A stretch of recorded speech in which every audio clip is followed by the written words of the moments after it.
je voulais te demander, enfin, tu fais des recherches, comment est-ce que tu démarres l'écriture? Alors, ça dépend des projets en fait. Bon, s'il y a une commande,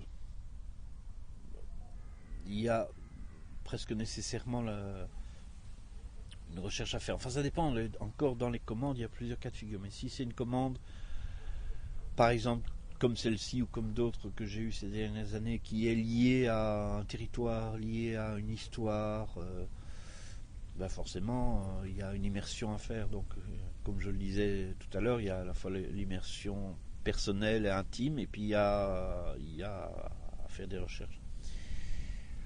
Quand il s'agit d'un texte que personne ne m'a commandé,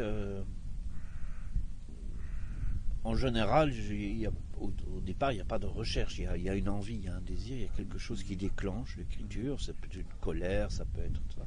Et alors, en cours de route, il peut arriver qu'effectivement, je me dise, bah là, il faut que, si j'ai envie de raconter des choses dans ces univers-là, j'en sais pas assez, il faut que je fasse un peu de recherche. Mais j'écris des pièces entières sans faire la moindre recherche aussi. Oui, oui. C'est vraiment en fonction. Moi, j'ai une particularité, on va dire.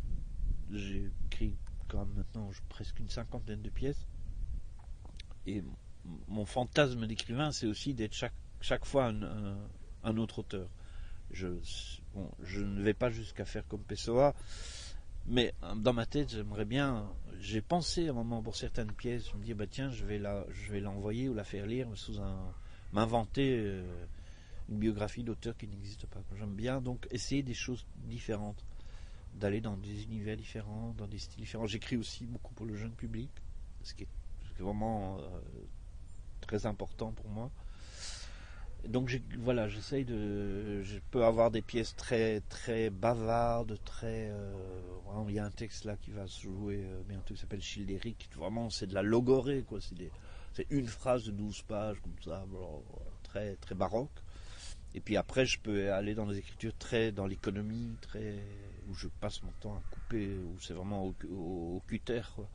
Donc ça, je revendique ça, d'avoir je veux dire, chaque pièce va déterminer son style, sa forme, sa langue. Voilà, j'ai pas une langue, je suis pas Duras, quoi. Duras, il y a quelque chose qui traverse toute son œuvre, qui est sa respiration, sa langue à elle. Et moi, j'essaye de lutter contre ça. Après, c'est d'autres qui parfois me disent, oh ben, là, on te reconnaît bien. Là oui. Pour moi, c'est plutôt une mauvaise nouvelle, quoi. J'ai plutôt envie qu'on ne me reconnaisse pas, quoi.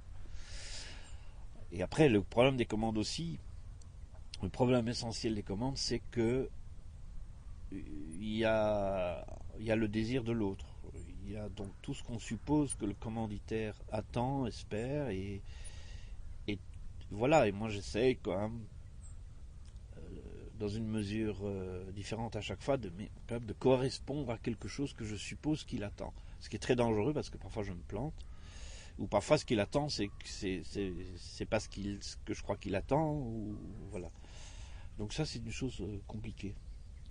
Est-ce que, par exemple, quand tu as fait les recherches ici, tu as pris des notes manuscrites de choses que tu allais Oui, replacer j'ai pris pas mal de petites notes. Et de temps en temps, je relis.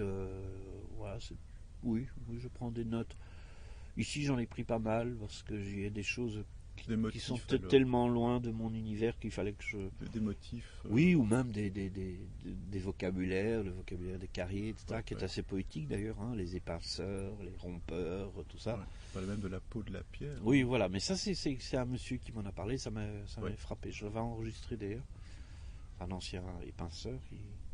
Et alors, c'est très amusant parce qu'on a eu un entretien qui doit durer à peu près 1h30. Et c'est dans les 2 dernières minutes qu'il m'a parlé de ça. Et le reste de l'entretien, voilà, c'était plus convenu. Et puis tout à coup, je sais pas à la suite de quelle question, je sais pas pourquoi, j'étais déjà presque le doigt sur l'interrupteur. Il m'a parlé de ça et c'est ce qu'il a dit de plus beau, quoi. Tu étais un peu Rimbaud par rapport à l'ancien qui se livre petit à petit. Oui, il y avait de ça, parce que aussi quand on va rencontrer quelqu'un comme ça, il se demande un peu, mais qu'est-ce qu'il me veut, quoi, qu'est-ce qu'il veut entendre. Et puis on va dans l'espoir de faire dire à quelqu'un quelque chose qu'on a soi-même déjà en tête et de l'amener. Et puis évidemment, 90 fois sur 100 on se plante et c'est autre chose qui arrive. Donc il faut arriver à avoir aussi une disponibilité et à pouvoir tirer des métaphores ou des choses fortes de propos qui sont parfois décevants par rapport à ce qu'on s'était imaginé, quoi. Est-ce que tu fais le plan de la pièce? Non. Est-ce que tu imagines les scènes? Est-ce que tu as déjà tous les personnages avant de te mettre à écrire? Alors, je fais en tout cas jamais de plan, Oui. parce que moi, je pense que ça me paralyserait d'avoir un plan. Enfin, ça peut être rassurant, mais moi, je trouve ça plutôt paralysant. Les personnages en général, oui, en général, j'ai... il y a parfois dans les commandes des paramètres tout à fait qui ne dépendent pas de moi, parce que soit c'est une équipe ou un directeur de théâtre, un metteur en scène qui me dit, voilà, j'aimerais bien que tu m'écrives une pièce. Il y aura 3 personnages, parce qu'on peut se payer que 3 comédiens, s'il y a cette réalité-là. Après, quand je suis entièrement libre, c'est-à-dire quand c'est pas une commande, voilà, j'ai pas forcément tous les personnages en cours de route, ou alors il peut m'arriver de dire, tiens, mais là, je ferais bien arriver un personnage, j'en aurais bien besoin, ça m'intéresserait bien. Je fais pas de plan, mais il y a des anticipations, c'est-à-dire il y a un moment où il y a une logique interne, je veux dire, forcément tel et tel personnage, à un moment, forcément vont devoir vivre ça. Et puis, par exemple, il y a souvent un moment où, en général vers les 2/3 de l'écriture, je dis, ah bon, la fin ça va être ça. Il y a aussi le fait que c'est pas forcément toujours linéaire, c'est-à-dire je peux revenir à rajouter des scènes entre des scènes ou compléter des scènes ou voire même à en supprimer ou aller. Donc c'est pas linéaire l'écriture. Tu avais parlé d'ajouts verticaux, horizontaux Voilà. hier. Oui, c'est ça, c'est-à-dire qu'il y a à la fois on avance dans la chronologie, enfin de scène après scène, et puis parfois je relis une scène et je me dis mais là la scène n'a pas tout donné, il y a une brèche, il y a un peu un loop, et donc je reprends la scène ou je coupe. Je me dis là il en dit trop, ou il le dit trop tôt, ou il va le redire après, de toute façon ça sert à rien. Donc je fais beaucoup d'allers-retours. Donc chaque fois que je rallume l'ordi et que je commence par relire, et chaque fois je corrige quelque chose. Parfois c'est une phrase, parfois c'est tout un passage, parfois je me dis tiens là hop il y a une brèche. C'est les deux choses, c'est pas seulement couper, élaguer c'est sûr, mais aussi trouver des brèches et s'engouffrer dedans. Ouais. Tu dis allumer l'ordi, tu travailles directement à l'ordi, oui. Ou bien directement Oui. Sauf exception. Et alors tu sélectionnes et tu jettes au bac. Ouais. D'accord. J'imprime jamais. Tu imprimes jamais? Non. Tu imprimes jamais? Non, je dis ça, j'imprime quand je dois envoyer le texte à quelqu'un qui n'a pas accès à ses mails ou voire même qui n'a pas internet. Mais en général, j'imprime une fois le texte. Je sais, j'ai même plus d'imprimante chez moi. Et puis après, c'est aussi pour des raisons écologiques. Si je peux me passer d'imprimer. Mais je veux dire, quand par exemple trouver ces brèches et tout ça, tu parviens à relire sur l'écran de l'ordi alors que tu n'as pas toute la pièce devant toi, ça pourrait poser un problème, tu vois. Ça m'a posé beaucoup plus de problèmes. Là, je viens de terminer d'écrire un roman. Là, ça m'a posé beaucoup plus de problèmes parce que c'est beaucoup plus long. Ouais.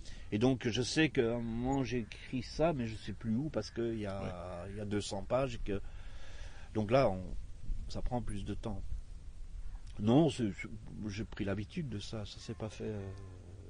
Ça fait. Je crois que j'ai commencé à écrire sur ordinateur. Oui, il y a une vingtaine d'années. Au début, c'était juste la version finale. Et puis. J'utilisais jamais le couper-coller. Je faisais des tirages intermédiaires, tout ça. Tu en faisais? Ou maintenant tu je fais plus tout ça. D'accord. Je crois que c'est simplement qu'on s'habitue à un outil pour lequel par ailleurs j'ai pas beaucoup de sympathie, mais qui est quand même très pratique et puis qui oblige ça change les manières de prendre des décisions parce qu'il n'y a pas les ratures. Une fois que c'est parti, Enfin, une fois que j'ai coupé un passage, je l'ai coupé.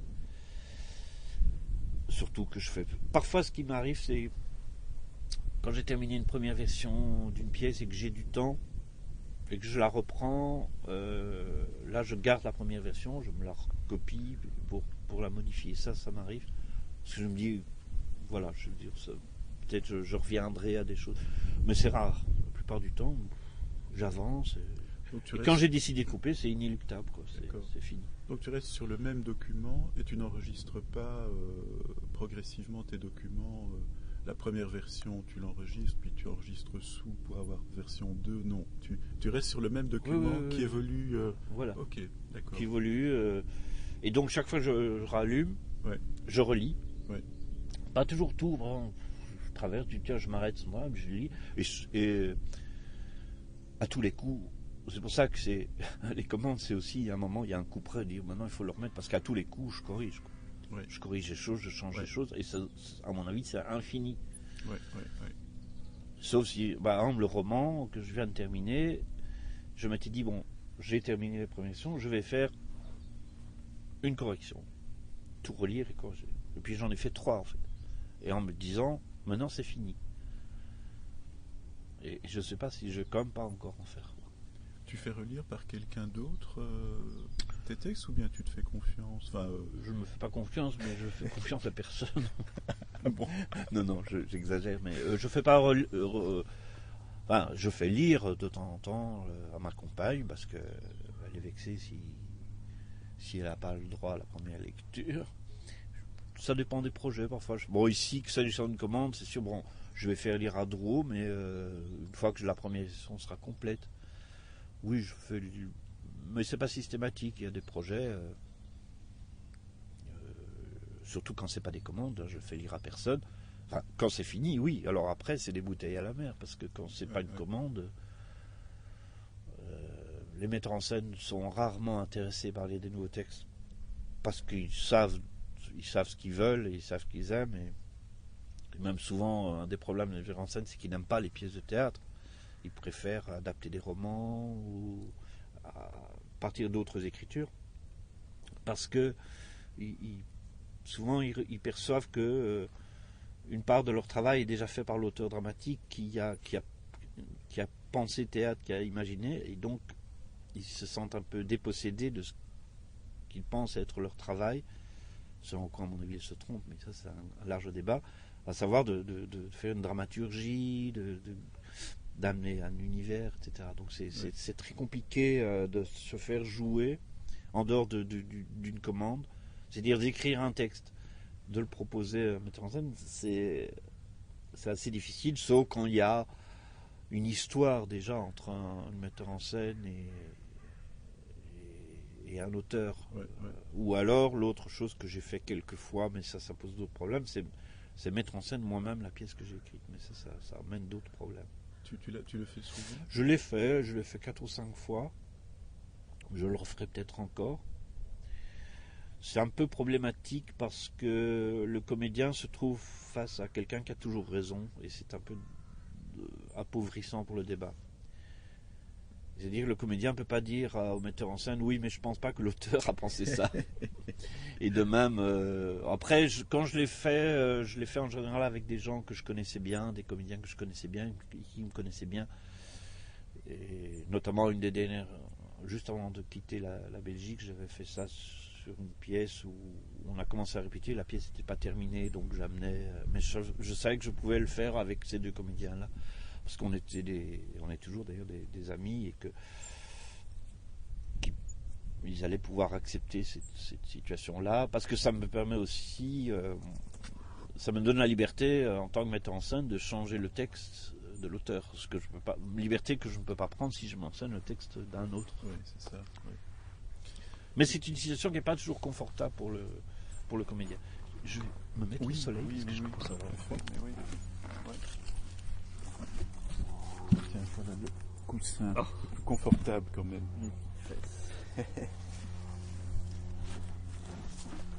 Et peut-être dernière question, comme ça je ne retiens pas trop. Mais la plus difficile, comment est-ce que tu caractériserais l'écriture théâtrale en propre?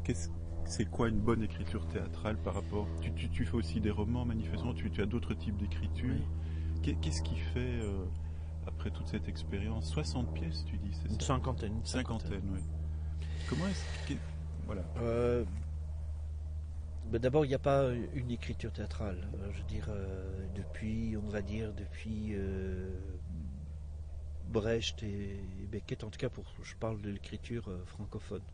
Mais aussi depuis Heiner Müller et d'autres, quelque chose a éclaté, qu'il n'y a pas un mouvement dominant.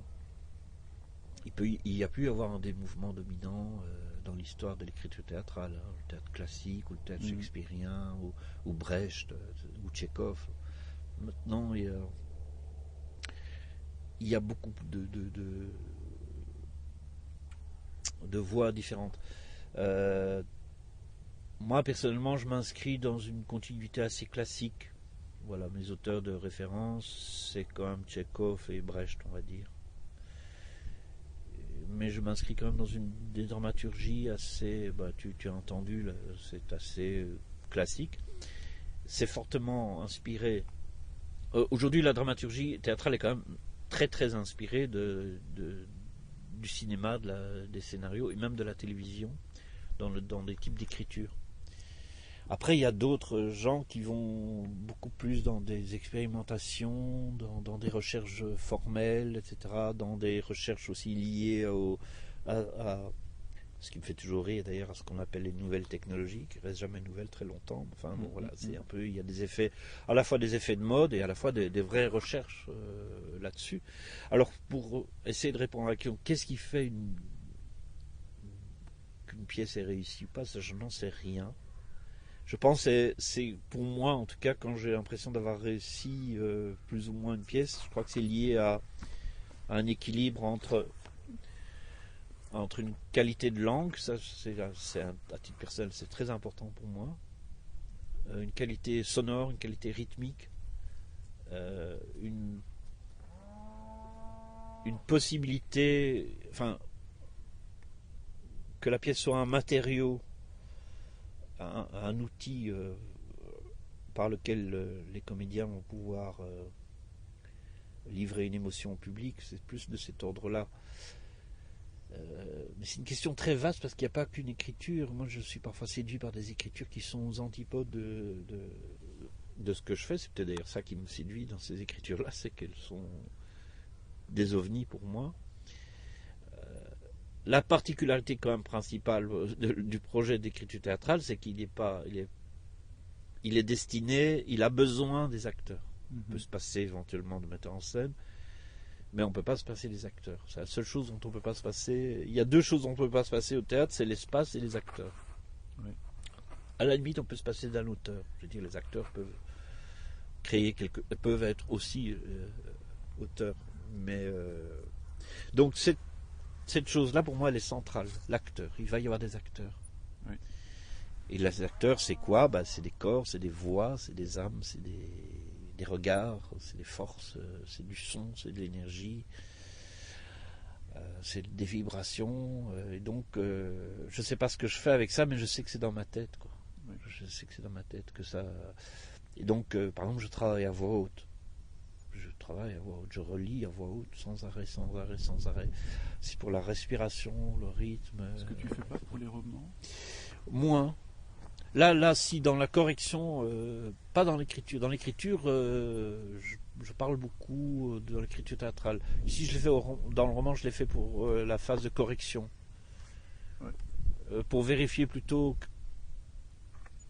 des aspects rythmiques, quoi, et je me suis rendu compte, d'ailleurs, ça m'a étonné que souvent j'écrivais des alexandrins sans le vouloir, parce qu'il y avait quelque chose rythmiquement de juste qui tombait juste. Autant on peut préférer l'impair, comme disait Verlaine, mais voilà. Moi, le son, en tout cas, c'est une chose intéressante. Je ne sais pas si je peux répondre plus sur la question qu'est-ce que c'est une bonne pièce de théâtre, parce que je ne le sais pas, et que je sais que j'écris du théâtre parce que historiquement, dans mon histoire personnelle, j'ai été amené j'ai eu des commandes, et puis c'est par là que je suis parvenu à exister un minimum en tant qu'auteur. Mais je sais que ça reste quelque chose de difficile, que je vis comme une grosse difficulté d'écrire du théâtre. Il n'y a pas un moment où je me dis, bon, ok, ça je maîtrise cette forme-là. Ah oui. J'ai toujours l'impression de ne pas la maîtriser. Ce que je voulais dire, Voilà. ce que je voulais dire aussi, c'est que les conditions de perception de la pièce théâtrale sont différentes. Le spectateur n'est pas un lecteur.